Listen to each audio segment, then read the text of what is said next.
নমস্কাৰ কৰ্মচাৰী আৰু পেঞ্চনৰ কাৰণে অত্যন্ত এটা গুৰুত্বপূৰ্ণ খবৰ 1 এপ্ৰিল 2025 পৰা কাৰ্যকৰী হ'বলৈ গৈ আছে ইউনিফাইড পেঞ্চন স্কিম আৰু আপোনালোকে ইউনিফাইড পেঞ্চন স্কিমৰ ক্ষেত্ৰত কেইখনমান অপচন ফৰ্ম আপোনালোকে পূৰণ কৰিব লাগিব। আজি আমি ভিডিঅ'টোত আলোচনা কৰিম ইউপিএছৰ ক্ষেত্ৰত কোন কেইখন অপচন ফৰ্ম আপোনালোকে ফিল আপ কৰিব লাগিব, তাত কি কি ডিটেইলছ দিব লাগিব। গতিকে আপোনালোকে ভিডিঅ'টো শেষলৈকে চাব।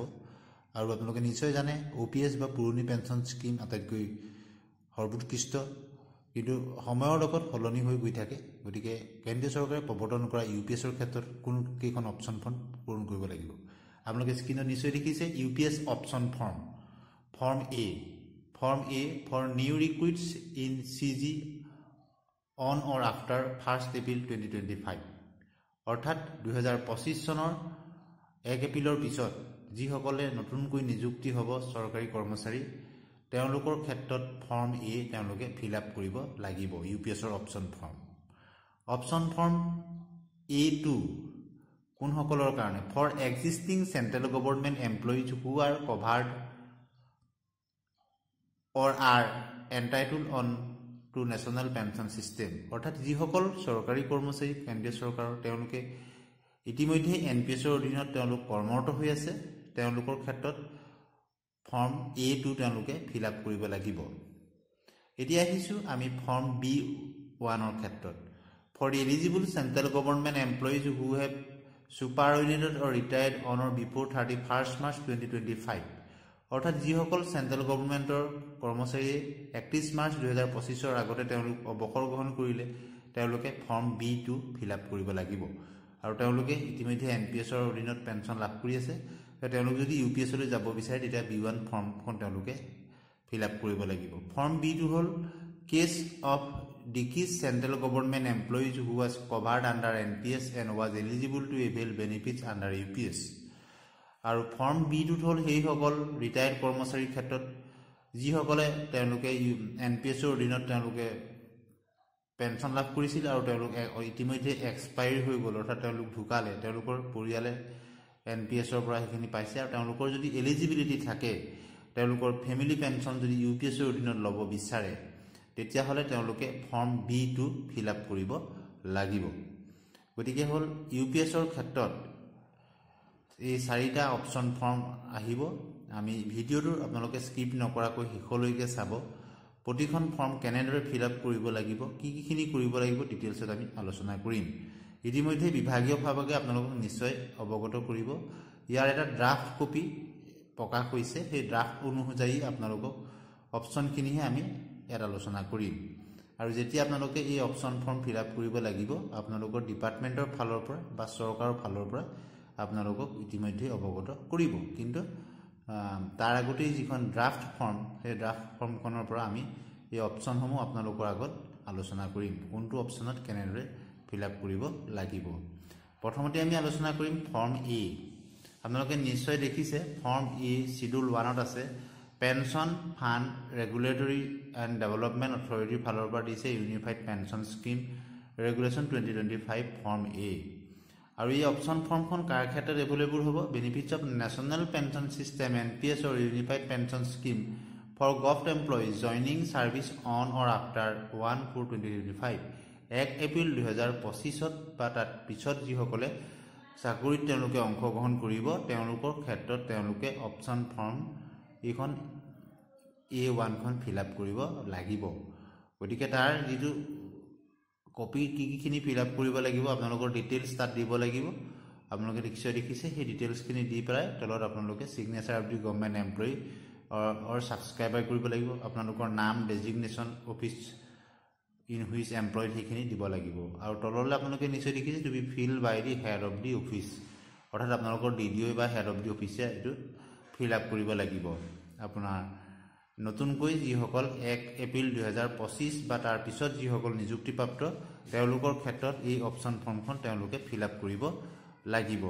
গতিকে তেওঁলোকৰ ক্ষেত্ৰত ফৰ্ম এ অপচন ফৰ্মখন কৰিব লাগিব। আৰু শেষত আপোনালোকৰ ছিগনেচাৰ অফ দি DDO, তাৰপিছত signature of the name of PAO year option ফৰ্মত থাকিব। এইখন হ'ল ফৰ্ম এ, আপোনালোকে নিশ্চয় গম পালে। ইয়াৰ পিছত আমি অপচন ফৰ্ম A2খন আলোচনা কৰিম। গতিকে এই A1 খন কৰি দিয়াৰ পিছত আপোনাৰ ফাইনেলাইজ হৈ গ'ল আৰু আপুনি ইউপিএছৰ কাৰণে ইতিমধ্যে সাইন কৰি দিয়া হৈ গ'ল। এতিয়া আমি আলোচনা কৰিম ফৰ্ম A2 ক্ষেত্ৰত। ফৰ্ম A2 হ'ব সেইসকল ছাবস্ক্ৰাইবাৰৰ ক্ষেত্ৰত যি চাকৰিয়ালৰ ক্ষেত্ৰত যিসকলে ইতিমধ্যে এনপিএছৰ অধীনত তেওঁলোক কৰ্মৰত হৈ আছে, অৰ্থাৎ এনপিএছৰ অধীনত তেওঁলোক চাকৰি লাভ এনপিএছৰ আওতাত তেওঁলোক আছে আৰু তেওঁলোক ইউপিএছৰ অধীনলৈ যাব বিচাৰে, তেওঁলোকৰ ক্ষেত্ৰত ফৰ্ম A2টো তেওঁলোকে ফিল আপ কৰিব লাগিব। এইটো দেখিছে চি ৰেগুলেশ্যন 4(1)A আপোনালোকে দেখিছে option to shift from national pension system, অৰ্থাৎ যিসকল এনপিএছ আছে তাৰ পৰা এইটো ইউনিফাইড পেঞ্চন স্কিম, যিসকল এনপিএছত ইতিমধ্যে আছে তেওঁলোক ইউনিফাইড পেঞ্চন স্কিম বা ইউপিএছলৈ যাব বিচাৰে তেওঁলোকে ফৰ্ম A2খন ফিল আপ কৰিব লাগিব। কেনেদৰে ফিল আপ কৰিব লাগিব? প্ৰথমত আপোনাৰ নাম, তাৰপিছত চন ডাটাৰক দিব লাগিব, তাৰপিছত এইখিনি আছে আপোনালোকে নিশ্চয় দেখিছে।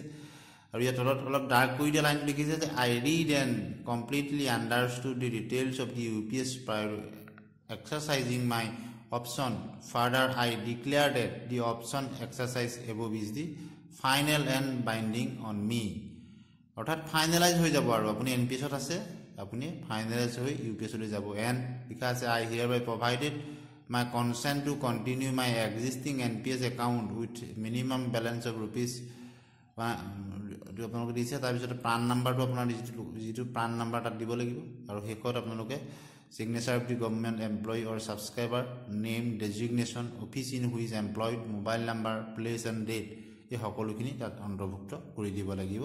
আৰু কৰাৰ লগে লগে আপোনাৰ এনপিএছ একাউণ্টটো ইউনিফাইড পেঞ্চন স্কিমৰ একাউণ্টলৈ আপোনাৰ পৰিপূৰণ বা ৰূপান্তৰিত হৈ যাব। গতিকে হ'ল এইটো যিসকল এক্সিষ্টিং ইতিমধ্যেই কৰ্মৰত হৈ আছে এনপিএছৰ অধীনত যিসকল কৰ্মচাৰী তেওঁলোকে ইচ্ছা কৰিলে ইউপিএছৰ এই অপশ্যন ফৰ্ম A2খন ফিল আপ কৰিব লাগিব। আৰু তলত official to be fill up by the head of the office authorise gazetted officer দ্বাৰা পূৰাব লাগিব, আপোনাৰ DDO সকলে যিসকলে পূৰাব লাগিব। আৰু শেষত দেখিছে signature and name of the DDO, ইয়াৰ আপোনাৰ ইফালে এইখিনি থাকিব, চিল সকলোখিনি থাকিব। গতিকে এতিয়া আমি আহিছোঁ ফৰ্ম B2। ফৰ্ম B2ৰ ক্ষেত্ৰত যিসকল ইতিমধ্যেই তেওঁলোকে এনপিএছৰ সুবিধা লৈ অৱসৰ গ্ৰহণ কৰিলে, গতিকে এনপিএছৰ অধীনত তেওঁলোকে যিখিনি পায় মাৰ্কেট বেছ পেঞ্চনো পাই আছে আৰু তেওঁলোকে যদি ইউনিফাইড পেঞ্চন স্কিমলৈ যাব বিচাৰে, এলিজিবিলিটি ক্ৰাইটেৰিয়া যদি ফুলফিল হয় তেন্তে তেওঁলোকে B1 অপশ্যন ফৰ্মখন ফিল আপ কৰিব লাগিব।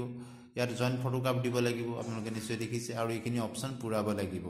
গতিকে যিসকল অৱসৰ গ্ৰহণ কৰা বা ছুপাৰ এনুৱেশ্যন যিসকলে ল'লে তেওঁলোকৰ ক্ষেত্ৰত এইখিনি পূৰাব লাগিব। তেওঁলোকৰ পান নাম্বাৰ, প্ৰাণ নাম্বাৰ, তেওঁলোকৰ একাউণ্ট নাম্বাৰ, ব্ৰাঞ্চ এইখিনি ডিটেইলছ তেওঁলোকে দিব লাগিব। আৰু যথেষ্ট দীঘলীয়া এখন অপশ্যন ফৰ্ম এখন B1খন।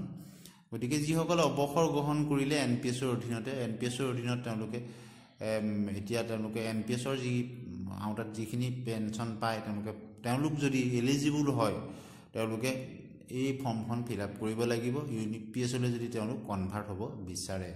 দেখিছে যথেষ্ট দীঘলীয়া ফৰ্ম, A1 A2তকৈ যথেষ্ট দীঘলীয়া। আৰু গতিকে ইয়াৰ পিছতে আছে ফৰ্ম B2। B2ৰ ক্ষেত্ৰত আপোনালোকে নিশ্চয় গম পাইছে যিসকল কৰ্মচাৰী এনপিএছৰ অধীনত তেওঁলোকে অৱসৰ গ্ৰহণ কৰিলে আৰু তেওঁলোকে এনপিএছৰ অধীনতে পেঞ্চন লাভ কৰি আছিল আৰু তেওঁলোকৰ এতিয়া এক্সপায়াৰ হৈ গ'ল, তেওঁলোকৰ ফেমিলিয়ে যদি তেওঁলোক এলিজিবল হয় ইউপিএছলৈ যদি তেওঁলোক কনভাৰ্ট হ'ব বিচাৰে তেওঁলোকৰ ক্ষেত্ৰত এই B2 ফৰ্মখন ফিল আপ কৰিব লাগিব। আমি আশা কৰিছোঁ পৰৱৰ্তী সময়ত আটাইকেইটা অপশ্যন ফৰ্মৰ কাৰণে আমি সুকীয়াকৈ ভিডিঅ' আপোনালোকলৈ প্ৰস্তুত কৰি দিম। আজি সামগ্ৰিকভাৱে আটাইকেইখন অপশ্যন ফৰ্মৰ বিষয়ে আমি আলোচনা কৰিলোঁ। ইউনিফাইড পেঞ্চন স্কিমৰ ক্ষেত্ৰত যিকেইখন অপশ্যন ফৰ্ম আপোনালোকে ফিল আপ কৰিব লাগিব। নিশ্চয় বুজি পাইছে। ভিডিঅ'টো শেষলৈকে চোৱাৰ কাৰণে ধন্যবাদ। এনেধৰণৰ খবৰৰ কাৰণে চেনেলটি ছাবস্ক্ৰাইব কৰি দিব।